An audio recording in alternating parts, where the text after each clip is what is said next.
咱个继续来关心，审计部指出讲，高雄旅运中心爱提供邮轮甲旅行业者来进驻，也毋过招商是不如预期，有真侪空间拢无得使用，是真浪费。高雄港务分公司嘛表示讲，会来调整招商的策略，嘛来开放予一般的商场，还是讲办公室来使用。 无邮轮靠岸的时，规个旅运中心是空啰嗦真12四。2023年3月使用的旅运中心是亚洲新湾区重要地标，大力分作邮轮旅运设施佮商办空间。审计部的报告讲，商办空间因为招商长期无达到目标，部分楼层坑咧起网。停靠的船没有很多啦，你一不多，招商怎么会招得起来？没有经济效益啊。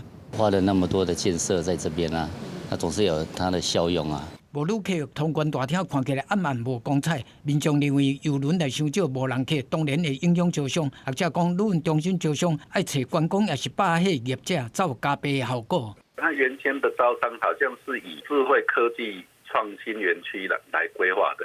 那一般来讲，在港口边的很多招商，很多是会跟观光相关的产业，像旅馆啦、卖场、购物中心之类的。 这两个方向基本上是不一样的。到年底为止，高雄港下半年才来30余架邮轮，无到龟人港的一半。学者认为龟人港有首都科的优势，不过高雄港条件甲设施嘛真健全，建议当加包装半日还是一日游的行程，吸引业者带动游客。